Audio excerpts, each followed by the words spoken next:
Peki İran'a yönelik saldırılar devam edecek mi? Bu savaşın sonuçları ne olacak? Orta Doğu üzerinde etkileri nelerdir? Türkiye üzerinde ve özellikle de Kürt halkı üzerinde nasıl bir etkisi olacak? Tabii gerilimle birlikte aynı zamanda yeni fırsatlar da doğuyor değerli izleyenler. Birçok açıklama oldu geride bıraktığımız saatlerde. Tüm bunları yayınımızın ilk bölümünde konuşacağız. Gazeteci arkadaşımız Dilgeç Aliyen konuğumuz olacak. Yayınımızın ikinci bölümünde ise süreci konuşacağız değerli izleyenler. 27 Şubat'ta Önder Apo'nun yaptığı Barış ve Demokratik Toplum çağrısıyla birlikte yeni bir sürece girildi. Çağrıdan sonra PKK kendini feshetti, silahlı mücadeleyi de sonlandırdığını ifade etti. Ancak Türk Devleti tarafından değerli izleyenler İmralı Adası'na 3 yeni ismin gidişinden bu yana somut bir adım atılmadı. Hala parlamentoda bir komisyonun kurulması bekleniyor. Parlamentonun inisiyatif alması bekleniyor. Umut hakkının uygulanması için gerekli düzenlemelerin yapılması bekleniyor. Ancak anayasal düzende hukuki olarak da herhangi bir adım atmadı bir iktidar. 2 Temmuz'da da meclis tatile girecek değerli izleyenler. Yayınımızın ikinci bölümünde de bu noktada kadınlara düşen sorumluluk ve görevleri konuşacağız. Barış'ın ihtiyacımız var inisiyatifinden Nuray Özdoğan stüdyo konuğumuz olacak ve YJK sözcüsü Kezban Doğan arkadaşımız da stüdyo konuğumuz olacak. Aynı zamanda hafta sonu Almanya'da önemli bir buluşma var kadınlar açısından. 19. Zilan Kadın Festivali de gerçekleştirecek değerli izleyenler. Tabii bu festival önemli bir süreçte gerçekleştiriliyor. Önder Apo'nun çağrısına Almanya'dan Kürt kadınları nasıl bir yanıt verecek, nasıl bir duruş sergileyecek Zilan Kadın Festivali ile bu konuyu da konuşacağız. Yayınımızın ikinci bölümünde diyelim ve hemen ilk bölümle başlayalım. Dilgeç Aliyen'le başlayacağız. Dilgeç, yayınımıza hoş geldin. Teşekkür ederim. İyi yayınlar Eva. Teşekkür ederiz. 3. Dünya Savaşı tırmanıyor. Tabii Dilgeç, sen de bir gazeteci olarak ve özellikle de Orta Doğu'yu iyi bilen bir gazeteci olarak yakından takip ediyorsun. Ayın 13'ünden bu yana İsrail'in İran'a saldırısıyla başladı ve karşılıklı saldırılar hala devam etmekte. Neler söylemek istersin? Bu gerilimi, bu savaşı nasıl okumamız gerekiyor? İsrail ve ABD'nin Orta Doğu'da yeniden dizayn sürecinin bir parçası mı bu? Evet, yani dizayn devam ediyor dediğin gibi. İsrail, ABD, İngiltere'nin başını çektiği bir Orta Doğu, Büyük Orta Doğu projesi var. Yıllardır bunun için Orta Doğu'da aslında farklı şekillerde müdahalelerde bulunuyorlar. Şimdi en son belki şu an gündemde olan İran ve İsrail savaşı gündeme geldi. Şimdi sıcak gündem olduğu için ben oradan biraz aslında başlamak istiyorum.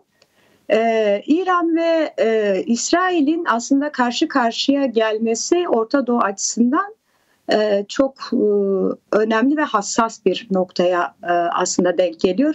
Sebebi ise bu her iki güç de kendilerini ideolojik bir yapılanma üzerinden var ettiler bugüne kadar.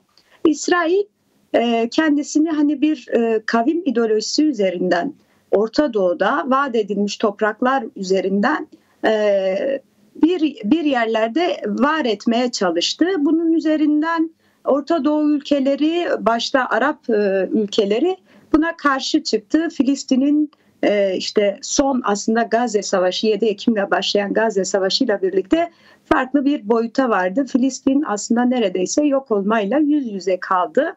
Şimdi İsrail ve İran aslında tarihsel ilişkileri hep böyle miydi diye soracak olursak aslında böyle değildi. İsrail'in ilk kuruluş aşamasında biraz daha gerilere doğru gidersek farklı bir boyutu görebiliriz. O dönem İran aslında Şah rejimiyle, Şahlık sistemiyle yönetiliyordu. Pehlevi Şah rejimi vardı. 79 devrimi öncesi aslında. Belki de yani Orta Doğu'da ilk resmi olarak İsrail devletini tanıyan ülkelerden biri oldu İran. Hatta evet, iyi bir müttefik oldular Şah rejimiyle o dönemki İsrail yönetimi. Belli ittifaklar geliştirdiler. Teknik alışverişinde, ekonomik alışverişinde bulundular. Yani bu 79 halk devrimine kadar devam etti. Dolayısıyla aslında İsrail ve İran geçmişten günümüze her zaman kavgalı değillerdi. Bu ne zaman değişti? mevcut 79 halk devrimi gerçekleşip Hümeyni'nin bu devrime el koyması ve tümüyle devrimin karakterini değiştirip bir karşı devrime dönüştürerek bunu bir Şia sistemine dönüştürmesiyle birlikte artık tanımlamalar değişmeye başladı. İran eskisi gibi yani artık İsrail'i bir müttefik güç olarak değil, tümüyle bir işgalci, Siyonist güç olarak tanımlamaya başladı ve sonuna kadar bunun karşısında duracağını, bununla mücadele edeceğini ve işgal edilmiş toprakları özgürleştirinceye kadar da bu mücadelesini sürdüreceğini söyledi. Ama şöyle bir gerçeklik de vardı. Bunlar hep söylemle kaldı. 79'dan günümüze kadar aslında yani ortada belli ufak tefek çatışmalar ya da sataşmalar yaşanmış olsa dahi birebir bir çatışma yaşanmadı İran'la İsrail arasında. Farklı süreçler yaşandı, onu belirtebilirim. Yani vekalet savaşları olarak adlandırabileceğimiz ya da gölge savaşları olarak adlandırabileceğimiz dolaylı olarak İran'ın mesela müdahil olduğu savaşlar oldu. Örneğin mesela 82'de Lübnan Savaşı gerçekleştiğinde orada Hizbullah'ı dolaylı ve direkt destekleyerek aslında İsrail'e karşı bir duruş sergiledi. Daha sonra Orta Doğu'da yaşanan birçok savaşta ya da birçok durumda İran hep bir cephe konumunda olduğu bir yani mesela Gazze'de her zaman Hamas'ı desteklemiştir. Yemen'de her zaman Husileri desteklemiştir. Son aslında Suriye durumunda da biz bunu gördük. Beşar'ın yanında yer alarak pozisyonunu her zaman belli etmiştir.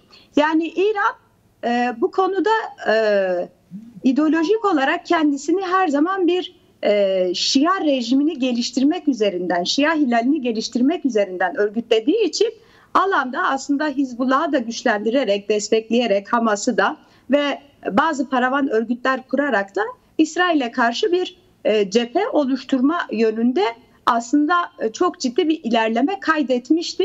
Ta ki Kasım Süleymani biliyorsunuz 2020'de Bağdat'ta vurulana kadar önemli bir aktördü Kasım Süleymani. Onun öldürülmesiyle aslında İran'da şöyle bir şey yaşandı.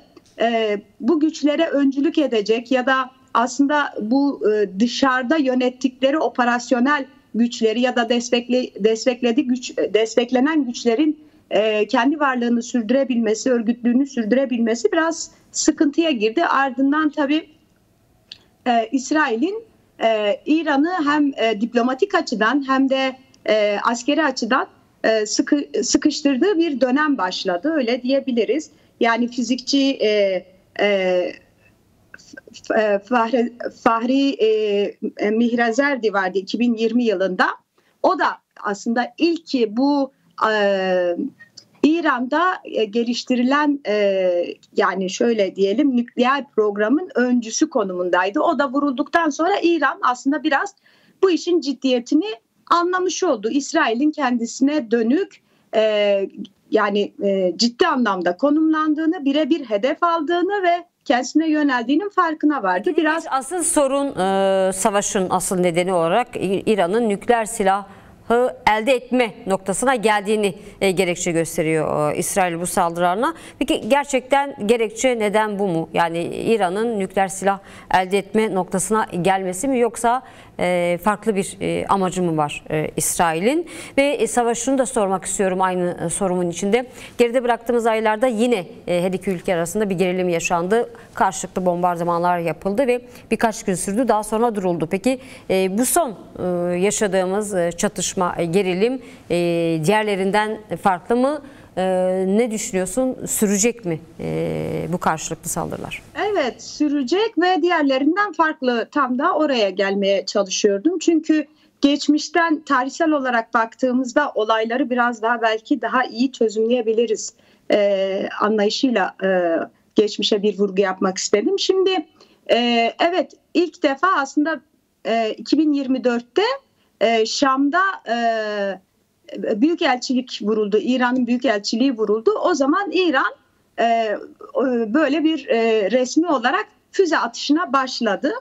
Ve tabii ki bu şey değildi. Yani İran ya da İsrail arasındaki savaş kesinlikle nükleer savaşla ya da nükleer başlık kavgası üzerinden olduğunu düşünmüyorum. Her ne kadar bu böyle lanse edilse de kamuoyuna ya da bütün şu an Birleşmiş Milletler, Avrupa ve dünya bunun üzerinden tartışıyor olsa dahi yani çok aslında uzak değil. 2023'te Irak müdahalesi yaşandı.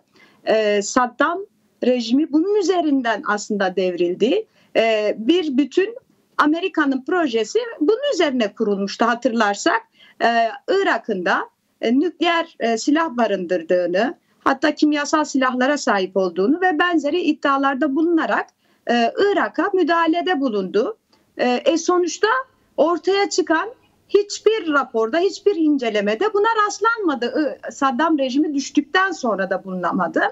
Şimdi yani şöyle bir gerçeklik var. İran'da birkaç gün önce, yani bundan hani saldırılardan birkaç gün önce şunu iddia etti. Hatta belgeler yayınladı, istihbarati bilgiler almıştı. İsrail'in aslında çok ciddi nükleer savaşa girebilecek silahlar hazırladığını, nükleer silahlara sahip olduğunu iddia eden belgeler yayınladı. Bunun ardından aslında bir savaş başladı. Şuna da dikkat çekmek istiyorum. Savaşın başladığı gün ya da aslında İsrail'in İran'a saldırdığı gün bile dikkate alındığında ideolojik bir yaklaşım olduğunu görürüz. Mesela Gadri Hum Bayramı denilir İran'da. Bu şeydir, yani İran için kutsal bir gün sayılır. Şia inancına göre Ali'nin resmi olarak imam kabul edildiği gündür. O günün sabahında böyle bir saldırıyı gerçekleştirmiş olmaları ve bu harekata yükselen Aslan ismini vermiş olmaları bile aslında İsrail'in İran'a karşı yaklaşımının tümüyle ideolojik bir yaklaşım olduğunu, mevcut İran rejimini geliştiği günden, yani 79'dan bugüne kadar kendisiyle çatışan Şia rejimini bir düşman olarak gördüğünü her zaman belirtmiş. Hatta şöyle tanımlamaları yer yer olmuştur Netanyahu'nun. Alman Nazisine, Hitler'ine benzettiği somut örnekleri, konuşmaları var.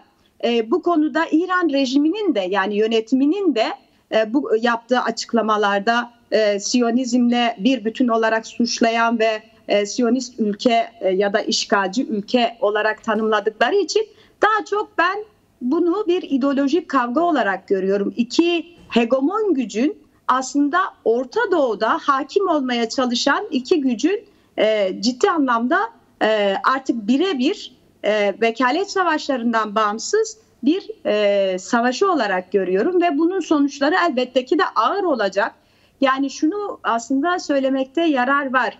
İran bir Suriye değil, İran bir Yemen değil, hatta bir Türkiye'de değil. Yani İran'ın tarihine baktığımızda son 200 yıllık tarihi en azından, yani hiçbir savaşa kendisi girmemiştir. Her zaman karşı taraftan başlatılan ya da başlayan bir savaşa girmiş ve bugüne kadar en azından hiçbir savaşta mağlup olmamıştır. Bu savaş neyi gösterir, nelere gebe olur onu bilemeyiz ama çünkü mevcut durumda artık bir teknik savaştan, siber savaştan, nükleer savaştan söz ediliyor. Yani bu farklı bir sonuç elbette ki. Ama şunu da yani altını çizmek istiyorum. İran'ın İsrail'e karşı yaptığı saldırılar da azımsanacak güçte saldırılar değil ki İsrail çok sıkıştığı için aslında dün Netanyahu açıklamalar yaparak Tahran halkına seslendi. Boşaltın dedi, biz yerle bir edeceğiz dedi ama sonuç pek de öyle olmadı. Yani ve ardından Tel Aviv'e saldırılar gerçekleştirildi. İlk defa İsrail'in başkenti vuruldu. Yani bütün bunlar aslında gözetildiğinde bu birebir başlayan 5 günlük savaşta sonuçlarının her ne olursa olsun, kim tarafından başlatılmış olursa olsun sonuçlarının ağır olduğu bir savaş olacak. Çünkü peki yayılma ihtimali var mı Dilge? Şimdi Orta Doğu'da zaten devam eden bir savaş var ancak İran büyük bir ülke ve İran'ın aslında kendi içinde de sorunları var. Bir Jinjiyan Azadi Sarıldanı sürecini geride bıraktı. Çok baskıcı bir yöntemle bu halkın özgürlük talebine yöneldi İran devleti. Ve tabii ki sınırın diğer tarafında, bir tarafında Kürtler, bir diğer tarafında da Beluçlar var mücadele yürüten kendi hakları için. Tabii bu gerilim İran içindeki bu halklara nasıl yansır? Aynı zamanda Pakistan sınır bir ülke. Yine Beluciler Pakistan'da da bulunuyor. Tabii yan komşulara diğer taraftan, Asya tarafından sormak istiyorum. Bir yansıması olur mu? Bir sorum daha olacak. Tabii bununla birlikte bağlantılı olarak şimdi Rusya şimdiye kadar İran'ın müttefiğiydi. Bu şekilde hareket ediyordu. Şu ana kadar sessiz. Çin açıklama yaptı. Saldırıların durdurulmasını istedi. Kendi vatandaşlarının çıkmasını istedi. Bu her iki ülkenin özellikle tutumu da İran açısından önemli. Nasıl değerlendiriyorsun? Evet, şöyle aslında İran çok kozmopolit bir yapıya sahip. Halklar mozaiği aslında. Bir yandan Huzistan, bir yandan Belucistan, bir yandan Kürdistan, bir yandan Azerbaycan. Yani bütün bu halklar yıllardır aslında rejimde bir problem içerisinde.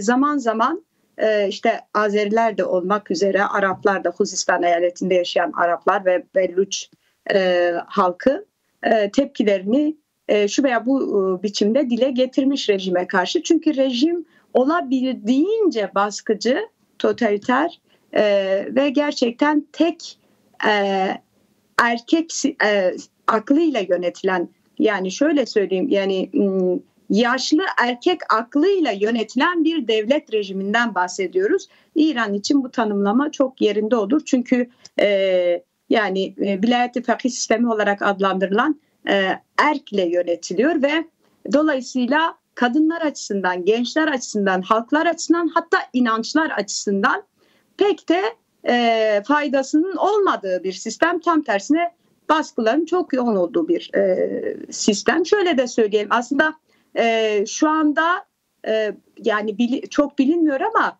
20 binden fazla Yahudi İran'da yaşıyor. Çok büyük, eskiden çok daha fazlaydı fakat göçlerle birlikte şu an yanılmıyorsam 20 bin civarında bir Yahudi topluluğu da var. Ve bunlar çok ciddi şu an risk altında her şeyden önce. Çünkü suçlanacaklar, sorumlu tutulacaklar ve ilk gün işte yapıldığı gibi idam edilecekler. Dolayısıyla Belluç halkı geçmişten günümüze hiçbir hizmet görmedi. İşte Azeriler her zaman bir öteki durumunda kaldı. Her ne kadar ilginçtir şu anki yani Ayetullah, yani Ali Khamenei ve Pezeshkian da, yani bir tarafları Azeri olsalar dahi Azeri halkı hiçbir zaman aslında kendini tümten rejimin bir parçası olarak görmediği böyle bir şey de var. Sıkıntı var. Yani İran halkları aslında geçmişten günümüze yani 79 devrimini hatırlarsak sürekli bir devrim dinamiğine sahip, sürekli bir değişim ve dönüşüm dinamiğine sahip bir halk gerçekliği aslında. Ama rejimin çok ciddi baskıları, çok yoğun baskıları sonucu bugüne kadar aslında halkların kendi öz örgütlülüğünü doğru oturtamaması, doğru geliştirememesi sonucunda da iç dinamikler çok fazla sonuç alamadı, öyle söyleyelim. Ama bugün bence şöyle bir şey imkan dahilindedir. İçerideki dinamik yapı, toplumsal yapı, yine kadınlar öncülüğünde, gençler öncülüğünde birleşerek, buluşarak var olan rejimi değiştirebilir. Ben bunun daha yararlı olacağı kanısındayım. Çünkü dışarıdan gelen bir askeri müdahale sonucunda eğer değişirse, ki bunun sonucunu Irak'ta yaşadık, hala paramparçadır. Suriye'de gördük. Yani Beşar'ı belki 10 kat aratacak bir rejim var şu anda. DAEŞ'in kravatlı halini getirip hükümet olarak oraya oturttular. Şimdi bunlar İran için de aslında olabilecek olası senaryolar. Bunun olmaması için oradaki dinamiklerin, oradaki halkların yani örgütlü bir yapıları var, aslında bir deneyimleri de var.